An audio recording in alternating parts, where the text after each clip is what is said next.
Président, quel est votre ressentiment après avoir visité la tombe de Molo Beka?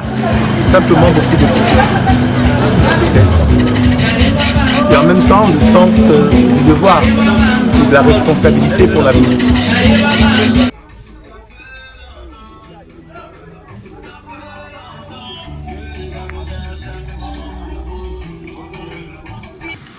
La situation de notre pays est inacceptable. Et la vérité, c'est que les Gabonais ne vivent pas bien.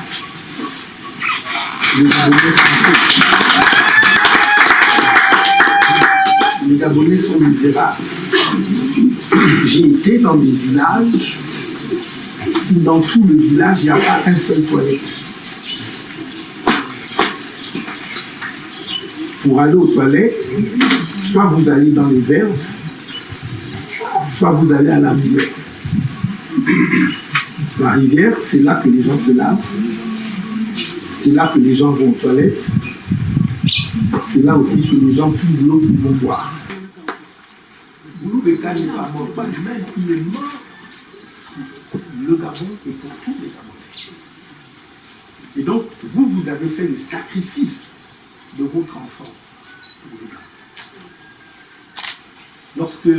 Lorsque j'ai dit à mes parents que j'allais être candidat à l'élection présidentielle, les premiers qui m'ont combattu, ce sont mes parents. Ils m'ont dit jamais. Pas parce qu'ils n'aiment pas, mais parce qu'ils savent que quand on s'engage pour le Gabon, en réalité, on s'engage contre ces gens-là. Et ces gens-là n'ont pas de retenue, ils n'ont pas de limite. Ils sont sans scrupule. Pour garder le pouvoir, souvent ils sont prêts à tout. Quasiment tous ceux qui se sont levés pour sauver le Gabon ont été victimes de quelque chose. Pierre Bambondou est mort. Amour est mort. Molo Beka. Et il y en a d'autres comme ça qu'on peut citer. Et donc quand j'ai dit je suis candidat à l'élection présidentielle, mes parents m'ont dit non. Ils m'ont dit tu es encore jeune, on a encore besoin de toi. Mais sauf que je leur ai répondu que si nous ne prenons pas la décision de combattre ces systèmes, pour faire aboutir un autre Gabon. Moi, je l'appelle le Gabon libre. Nous risquons de léguer un pays comme il ne faut pas à nos enfants et aux enfants de nos enfants.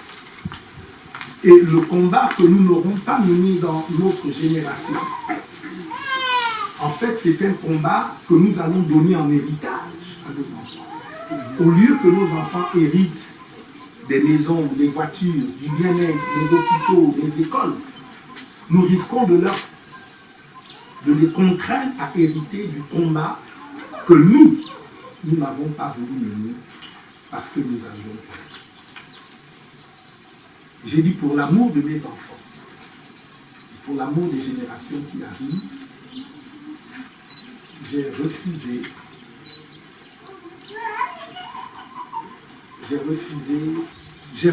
de me soustraire au combat. C'est clair que si nous faisons rien, la situation va se dégrader. Je ne me suis pas levé un bon matin en disant je veux être président.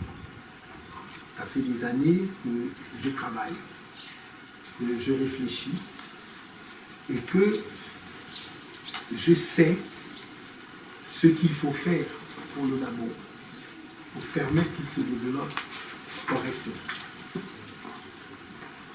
Dans mon projet, il y a cinq secteurs majeurs. L'éducation, la santé, les infrastructures, l'eau et l'énergie et l'agriculture. L'agriculture, j'avais déjà cité. Ce sont les cinq. Éducation, santé, infrastructure, eau, énergie, agriculture. Alors, je vous parle un tout petit peu sur la question de l'agriculture. Ça rentre d'ailleurs dans le cadre de ce que j'appelle la transformation de l'économie. Vous savez que le Gabon est un pays qui est situé sur l'équateur. Il n'y a pas dans le monde une zone plus fertile. Le budget de la défense, pour vous donner des perspectives, le budget de la défense, donc l'armée, l'achat des armes, vous savez que le Gabon n'a jamais été en guerre. Même pour l'indépendance, on ne sait pas battre, on nous a donné. C'est peut-être pour ça d'ailleurs que nous voulons aussi que le départ des Bongo nous donne. Dans un pays qui n'est pas en guerre, le budget de l'armée est de 173 milliards. Le budget de l'agriculture est de 24 milliards. Mike Jokan, président, l'agriculture sera un secteur prioritaire.